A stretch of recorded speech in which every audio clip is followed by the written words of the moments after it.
നടൻ മോഹൻലാലിൻ്റെ അമ്മ ശാന്തകുമാരി അമ്മയ്ക്ക് വിട. മുടവൻമുകളിലെ വീട്ടിൽ പൊതുദർശനം തുടരുകയാണ്. ഗവർണർ, മുഖ്യമന്ത്രി, ഡെപ്യൂട്ടി മേയർ അടക്കമുള്ളവരും സിനിമാ മേഖലയിൽ നിന്ന് നിരവധി പേരും അന്തിമോപചാരം അർപ്പിക്കാനെത്തി. RSS മുതിർന്ന പ്രചാരകൻ എസ് സേതുമാധവനും പ്രാന്തീയ കാര്യകർത്താക്കളും അന്ത്യാഞ്ജലി അർപ്പിച്ചു. ജനം ടിവിക്ക് വേണ്ടി chief editor Pradeep Pillai, program and current affairs editor Anil Nambiar എന്നിവർ ചേർന്ന് റീത്ത് സമർപ്പിച്ചു. മലയാളത്തിൻ്റെ മഹാനടൻ മോഹൻലാൽ എന്ന അതുല്യ നടനെ മലയാള സിനിമയ്ക്ക്, കലാകേരളത്തിന്, സാംസ്കാരിക കേരളത്തിന് സംഭാവന ചെയ്ത ഒരമ്മ. ആ അമ്മ ഇനി ഓർമ്മകളിലാണ്. 4 മണിക്ക് സംസ്കാര ചടങ്ങുകൾ തുടങ്ങും എന്നാണ് അറിയിച്ചിട്ടുള്ളത്. നിരവധി പ്രമുഖരാണ്, സാംസ്കാരിക രംഗങ്ങളിലെ നിരവധി പ്രമുഖർ അവിടെ എത്തി അന്തിമോപചാരം അർപ്പിക്കുന്നത് ഇപ്പോഴും തുടരുകയാണ്. വിവരങ്ങളുമായി MS വീണ ഒപ്പം ചേർന്നു. വീണ, 4 മണിക്ക് തന്നെ സംസ്കാര ചടങ്ങുകൾ തുടങ്ങും എന്നാണ് മനസ്സിലാക്കുന്നത്. എന്താണ് വിവരങ്ങൾ? കൃഷ്ണരാജ്, 4 മണിക്ക് തന്നെ മോഹൻലാലിന്റെ അമ്മ ശാന്തകുമാരിയുടെ അന്തിമ കർമ്മങ്ങൾ ആരംഭിക്കും. ഇപ്പോഴും അവസാന മണിക്കൂറുകളിലും അമ്മയ്ക്ക് അന്തിമോപചാരം അർപ്പിക്കുവാൻ നിരവധി പേരാണ് എത്തിക്കൊണ്ടിരിക്കുന്നത്. സിനിമ, സാംസ്കാരിക രംഗത്തുള്ളവർ മാത്രമല്ല, ഈ നാട്ടുകാരടക്കം നിരവധി പേരാണ് ഇങ്ങോട്ടേക്ക് എത്തിക്കൊണ്ടിരിക്കുന്നത്. രാവിലെ 5 മണിക്ക് ഭൗതികദേഹം എത്തിച്ചത് മുതൽ തന്നെ വലിയ തരത്തിലുള്ള തിരക്കാണ് നമുക്ക് അനുഭവപ്പെടുന്നത്. ഇപ്പോഴും തിരക്ക് ആ രീതിയിൽ തന്നെ തുടരുകയാണ്. കൃത്യമായി പറഞ്ഞാൽ ഇത് അരമണിക്കൂറിലില്ല എന്നുള്ളതാണ്. ഇനി 4 മണിക്കായിരിക്കും അന്തിമ കർമ്മങ്ങൾ ആരംഭിക്കുക. വീടിനോട് ചേർന്നുള്ള തിരുവനന്തപുരം പൂജപ്പുരയിലെ മുടവൻമുകളിലെ ഹിൽവ്യൂ എന്ന വീടിനോട് ചേർന്നുള്ള വീട്ടുവളപ്പിൽ തന്നെയാണ് അമ്മയ്ക്ക് ഹിൽവ്യൂ എന്ന വീടിനോട് ചേർന്നുള്ള വീട്ടുവളപ്പിൽ തന്നെയാണ് അമ്മയ്ക്ക് അന്ത്യവിശ്രമത്തിനായുള്ള ഇടം ഒരുക്കുന്നത്. മകനായ മോഹൻലാൽ തന്നെയാണ് അന്തിമ കർമ്മങ്ങൾ ചെയ്യുന്നത്. ആ അന്തിമ കർമ്മങ്ങൾക്ക് മുന്നോടിയായിട്ടുള്ള ചടങ്ങുകളും ഇപ്പോൾ ആരംഭിച്ചിട്ടുണ്ട്. രാവിലെ മുതൽ തന്നെ മന്ത്രിമാരടക്കമുള്ള സാമൂഹിക രംഗത്തുള്ളവർ, മുഖ്യമന്ത്രി അടക്കമുള്ളവർ അന്തിമോപചാരം അർപ്പിക്കാനെത്തിയിരുന്നു. മലയാളത്തിൻ്റെ മഹാനടന് ജന്മം നൽകിയ അമ്മയ്ക്ക് യാത്രാമൊഴി ഏകുവാനുള്ള തിരക്കാണ് നമുക്ക് ഇവിടെ കാണാൻ സാധിച്ചിട്ടുള്ളത്. ആദ്യ മണിക്കൂറുകളിൽ ഉണ്ടായിരുന്ന തിരക്കുകളെക്കാൾ ഉച്ചയ്ക്ക് ശേഷം ആ തിരക്ക് വർദ്ധിക്കുന്ന കാഴ്ചയാണ് കാണാൻ സാധിച്ചത്. ഇപ്പോഴും ആ തിരക്കിനൊട്ടും കുറവില്ല എന്നുള്ളതാണ്. ബന്ധുക്കളടക്കമുണ്ട്, മോഹൻലാലുണ്ട്, മോഹൻലാലിൻ്റെ ഭാര്യ സുചിത്ര, മകൻ പ്രണവ്, മകൾ വിസ്മയ അടക്കം ഈ വീട്ടിലുണ്ട്. അവർ രാവിലെ തന്നെ അവരുടെ ദുഃഖത്തിൽ പങ്കുചേരുവാൻ സഹപ്രവർത്തകരും ഒപ്പം തന്നെ സഹപാഠികളും ചെറുപ്പകാലം മുതൽ തന്നെ അദ്ദേഹത്തിനൊപ്പം പഠിച്ച കൂട്ടുകാരടക്കം ഇപ്പോഴും ഇവിടെയുണ്ട്. സഹപാഠികളും പിന്നീട് സിനിമാ മേഖലയിലെ സഹപ്രവർത്തകരുമായ മണിയമ്പിള്ള രാജു, സുരേഷ് കുമാർ, അതുപോലെ തന്നെ പ്രിയദർശൻ അടക്കമുള്ളവർ ഇപ്പോഴും അദ്ദേഹത്തിനൊപ്പമുണ്ട്. അദ്ദേഹത്തിനും കുടുംബത്തിനും ഉണ്ടായ ഒരു വേദനയിൽ അവർ പങ്കുചേരുകയാണ്. ഒപ്പം തന്നെ അദ്ദേഹത്തെ ആശ്വസിപ്പിക്കുകയാണ്. മലയാള സിനിമാ ലോകത്ത് ഉള്ളവർക്കൊക്കെ അദ്ദേഹവുമായി, മോഹൻലാലുമായി ആത്മബന്ധം ഉള്ളവർക്കൊക്കെ അദ്ദേഹത്തിൻ്റെ അമ്മയും സുപരിചിതയാണ്. തൻ്റെ മകനെ എങ്ങനെയാണോ കരുതലും വാത്സല്യവും സ്നേഹവും നൽകുന്നത്, അതുപോലെ തന്നെയാണ് മോഹൻലാലിൻ്റെ സുഹൃത്തുക്കളെയും ആ അമ്മ കണ്ടിരുന്നത്. ഈ വീട്ടിൽ പലതവണയായി ഇതിനു മുമ്പ് എത്തിയവരുണ്ട്. ആ അമ്മ പാകം ചെയ്ത ഭക്ഷണം കഴിച്ചവരുണ്ട്. ഇപ്പോൾ ആ അമ്മ അന്ത്യവിശ്രമത്തിനായിട്ട് തയ്യാറെടുക്കുമ്പോൾ ആ അമ്മയ്ക്ക് ആദരാഞ്ജലികൾ അർപ്പിക്കാനായിട്ട് നിരവധി പേരെത്തുന്നുണ്ട്.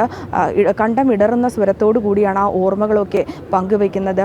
മോഹൻലാലിനോടൊപ്പം ഈ വീട്ടിലെത്തുമ്പോൾ കുശലങ്ങൾ ചോദിക്കുകയും തമാശ പറയുകയും മോഹൻലാലിനോട് എങ്ങനെയാണ് ആ അമ്മ സ്നേഹവാത്സല്യങ്ങൾ കാണിക്കുന്നത്, അതേ വാത്സല്യങ്ങൾ തങ്ങൾക്കും ലഭിച്ചിട്ടുണ്ട് എന്ന് അവർ ഓർത്തെടുക്കുകയാണ്. ഏറെ നാളായി രോഗബാധിതയെ തുടർന്ന് അമ്മ ചികിത്സയിലായിരുന്നു. പക്ഷാഘാത രോഗബാധിതയായിരുന്നു. കഴിഞ്ഞ ദിവസം കൊച്ചിയിൽ വെച്ചാണ് മരണം സംഭവിച്ചത്. തുടർന്ന് അമ്മയുടെ ആഗ്രഹമായിരുന്നു സ്വദേശമായ തിരുവനന്തപുരത്തെ പൂജപ്പുരയിലെ മുടവൻമുകളിലെ ഈ കുടുംബ വീട്ടിൽ തന്നെ എത്തിച്ച് അന്തിമ കർമ്മങ്ങൾ ചെയ്യണമെന്നുള്ളത്. മോഹൻലാലിൻ്റെ അച്ഛൻ വിശ്വനാഥൻ നായരും ഒപ്പം തന്നെ സഹോദരൻ പ്യാരിലാലും അന്ത്യവിശ്രമം കൊള്ളുന്നത് ഇവിടെയാണ്. അവർക്കരികിൽ തന്നെ തനിക്കും അന്ത്യവിശ്രമത്തിന് ഇടം ഒരുക്കണമെന്ന് ആ അമ്മ ജീവിച്ചിരുന്ന സമയത്ത് പറഞ്ഞിരുന്നു. ആ അമ്മയുടെ അവസാന ആഗ്രഹം എന്നോണം അത് സഫലീകരിക്കാനായി തന്നെയാണ് മകനായ മോഹൻലാലും കുടുംബവും ഇങ്ങോട്ടേക്ക് എത്തിയത്. ആ അമ്മയ്ക്ക് അതിനായിട്ടുള്ള ക്രമീകരണങ്ങൾ ആ അമ്മയുടെ ആഗ്രഹം സാധിക്കുന്നതിനുള്ള ക്രമീകരണങ്ങൾ ഇപ്പോഴും പുരോഗമിച്ചു കൊണ്ടിരിക്കുന്നത്. മകനും അമ്മയും തമ്മിലുള്ള ആത്മബന്ധം അത് പലതവണ അദ്ദേഹം കുറിപ്പുകളിലൂടെയും ലേഖനങ്ങളിലൂടെയും അഭിമുഖങ്ങളിലൂടെയും ഒക്കെ വ്യക്തമാക്കിയിട്ടുണ്ട്. അത്രമേൽ പ്രിയപ്പെട്ട ഒരു ആത്മബന്ധം സൂക്ഷിച്ചിരുന്നു അമ്മയും മകനും. സിനിമാ ലോകത്ത് അദ്ദേഹം തിരക്കാണെങ്കിലും അദ്ദേഹം എപ്പോഴും അമ്മയുടെ വിവരങ്ങൾ അറിയുന്നതിനും അമ്മയുടെ ആരോഗ്യ കാര്യങ്ങളിൽ എപ്പോഴും അദ്ദേഹം ശ്രദ്ധ കേന്ദ്രീകരിച്ചിരുന്നു. നമുക്കറിയാം ഈ കോവിഡ് കാലത്തൊക്കെ അദ്ദേഹം ഈ കുറിപ്പുകളൊക്കെ സോഷ്യൽ മീഡിയ പേജുകളിൽ എഴുതിയിരുന്നു. അതായത് നാട്ടിലമ്മ തിരുവനന്തപുരത്താണ്, താൻ സിനിമാ പ്രവർത്തനവുമായി ബന്ധപ്പെട്ട് ഏറെ നാളായി ചെന്നൈയിൽ താമസിക്കുന്നുണ്ട്. ഈ കോവിഡ് രോഗബാധിത ഉണ്ടായിരുന്ന കാലത്ത് നിയന്ത്രണങ്ങൾ ഉള്ളതിനാൽ തന്നെ തനിക്ക് അമ്മയെ വന്ന് കാണാൻ കഴിയാത്തതും അമ്മയെ പറ്റിയുള്ള വ്യാകുലതകളും ഒക്കെ അദ്ദേഹം കുറിപ്പുകളിലൂടെ വ്യക്തമാക്കിയിരുന്നു. തുടർന്ന് അമ്മയ്ക്ക് ആരോഗ്യനില മോശമായതിനെ തുടർന്നാണ് അമ്മയെ കൊച്ചിയിലേക്ക് മാറ്റിയിരുന്നത്. അമ്മ ഒറ്റയ്ക്ക് താമസിക്കുന്ന കാലത്തും ഒപ്പം വിളിച്ചിരുന്നു. അമ്മയെ ഒപ്പം വിളിക്കുന്ന സമയത്തൊക്കെ അമ്മ വീട് വിട്ട് വരില്ല എന്ന് പറയുന്ന കാര്യങ്ങളടക്കം അദ്ദേഹം പല അഭിമുഖങ്ങളിലും വ്യക്തമാക്കിയിട്ടുണ്ട്. അമ്മയ്ക്കൊപ്പം ചെറുപ്പകാലം പങ്കിട്ടതും ഒപ്പം തന്നെ സിനിമാ അഭിനയ രംഗത്തേക്ക് കടന്നു വന്നപ്പോൾ എല്ലാ പിന്തുണയും അമ്മയിൽ നിന്നാണ് ലഭിച്ചത്. ഈ വീട്ടിൽ നിന്നാണ് അദ്ദേഹം ആദ്യ സിനിമയെ അഭിനയിക്കുവാൻ ഇറങ്ങുമ്പോൾ ഈ വീടിൻ്റെ ഉമ്മറപ്പടിയിൽ നിന്നാണ് അമ്മ പുഞ്ചിരി തൂക്കിക്കൊണ്ട് മകന് സിനിമാ ലോകത്തേക്ക് ചുവട് വയ്ക്കുന്നതിന് അമ്മയാണ് യാത്ര നൽകിയത്. അക്കാര്യങ്ങളൊക്കെ അദ്ദേഹം പലതവണ പല അഭിമുഖങ്ങളിലും ഓർത്തെടുത്തിട്ടുണ്ട്. മകനോട് വളരെയധികം വൈകാരികതയും ഒപ്പം തന്നെ ആ സ്നേഹവും ഒക്കെ അമ്മ പലപ്പോഴും പ്രകടിപ്പിച്ചിട്ടുണ്ട്. അത്തരത്തിലുള്ള ചിത്രങ്ങളും അദ്ദേഹത്തിൻ്റെ സാമൂഹ്യ മാധ്യമങ്ങളിലെ അത്തരത്തിലുള്ള ചിത്രങ്ങളും ആരാധകരും ഏറ്റെടുത്തിരുന്നു. അദ്ദേഹത്തിൻ്റെ വാക്കുകളിലൂടെ തന്നെ മലയാളക്കരയും അദ്ദേഹത്തെ സ്നേഹിക്കുന്നവരും ആ അമ്മയെ സ്നേഹിച്ചിരുന്നു. സ്വന്തം അമ്മയായി തന്നെയാണ് കണ്ടിട്ടുള്ളതും. സിനിമകളിലൊക്കെ അമ്മയും മകനും തമ്മിലുള്ള ബന്ധത്തെ അദ്ദേഹം അവതരിപ്പിക്കുമ്പോൾ ആ അഭ്രപാളികളിൽ ആ അമ്മയും മകനും തമ്മിലുള്ള ആത്മബന്ധങ്ങൾ തരത്തിലുള്ള ചിത്രങ്ങളൊക്കെ അദ്ദേഹം അവതരിപ്പിക്കുമ്പോൾ എല്ലാ മലയാളികളുടെ മനസ്സിൽ എപ്പോഴും ഉണ്ടായിരുന്നത് കവിയൂർ പൊന്നമ്മ അതുപോലെ തന്നെ സുകുമാരി അവരുടെ മുഖങ്ങളാണെങ്കിൽ അമ്മയ്ക്കൊപ്പമുള്ള തൻ്റെ ഓർമ്മകളും അദ്ദേഹം പങ്കുവയ്ക്കുമായിരുന്നു. അത്രമേൽ പ്രിയപ്പെട്ട തൻ്റെ അമ്മ വിട വാങ്ങിയുമ്പോൾ വൈകാരികപരമായിട്ടുള്ള നിമിഷങ്ങളിലൂടെ സങ്കടകരമായിട്ടുള്ള നിമിഷങ്ങളിലൂടെയാണ് മോഹൻലാലും കുടുംബവും കടന്നുപോയിക്കൊണ്ടിരിക്കുന്നത്.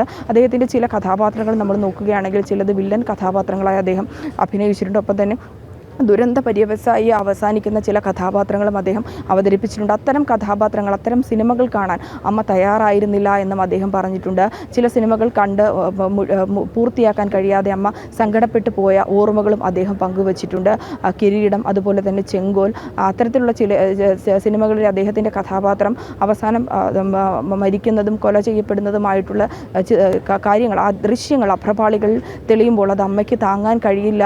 അമ്മ അത് കാണുമ്പോൾ സങ്കടപ്പെട്ടിട്ടുണ്ട് എന്ന കാര്യങ്ങൾ കൂടി മകൻ പറഞ്ഞിട്ടുണ്ട്. ഒപ്പം തന്നെ തന്മാത്ര എന്ന സിനിമ തിയേറ്ററിലെത്തി പ്രദർശനത്തിനെത്തിയ സമയത്ത് അമ്മയ്ക്കൊപ്പം അമ്മ പോയി സിനിമ കാണുകയും തുടർന്ന് അമ്മ കരഞ്ഞുകൊണ്ടാണ് ആ സിനിമ കണ്ടതിന് ശേഷം പുറത്തേക്ക് വന്നതെന്നും ആ കഥാപാത്രത്തെക്കുറിച്ച് കൂടുതൽ സങ്കടപ്പെട്ടുകൊണ്ട് അമ്മ സംസാരിച്ച കാര്യങ്ങളൊക്കെ അദ്ദേഹം പറഞ്ഞിട്ടുണ്ട്. അതൊക്കെ കേട്ടറിവുള്ള മലയാളികൾക്ക് സ്വന്തം അമ്മയായി തന്നെയാണ് അമ്മയും അവർ കണ്ടിട്ടുള്ളത്, മോഹൻലാലിൻ്റെ അമ്മയെ കണ്ടിട്ടുള്ളത് എന്നുള്ളതാണ്. ആ സ്നേഹവും ആ വാത്സല്യവും മോഹൻലാലിനോടുള്ള അതേ കരുതലും മോഹൻലാലിനെ സ്നേഹിക്കുന്നത് പോലെ തന്നെ അദ്ദേഹത്തിൻ്റെ അമ്മയെ സ്നേഹിക്കുന്ന സാധാരണക്കാർ നിരവധി പേരുണ്ട്. അത്തരക്കാരാണ് ഇപ്പോഴും അമ്മയ്ക്ക് അന്തിമോപചാരം അർപ്പിക്കുന്നതിനായി ഈ വീട്ടിലേക്ക് എത്തിക്കൊണ്ടിരിക്കുന്നത്. അദ്ദേഹത്തെ ആശ്വസിപ്പിക്കുന്നവരുണ്ട്, ഈ അദ്ദേഹത്തിൻ്റെ ദുഃഖത്തോടൊപ്പം ചേരുന്നതുണ്ട്. അല്പസമയങ്ങൾക്കകം തന്നെ അന്തിമ കർമ്മങ്ങൾ ആരംഭിക്കുന്നതായിരിക്കും. ഈ വീട്ടുവളപ്പിൽ തന്നെയാണ്, മുടവൻമുകളിലെ ഈ ഒരു വീട്ടുവളപ്പിൽ തന്നെയാണ് അന്തിമ കർമ്മങ്ങൾക്കായിട്ടുള്ള സജ്ജീകരണങ്ങളും ഇപ്പോൾ പൂർത്തിയായിക്കൊണ്ടിരിക്കുന്നത്. കൃത്യം 4 മണിക്ക് തന്നെ സംസ്കാര ചടങ്ങുകൾ ആരംഭിക്കും. കൃഷ്ണരാജ്.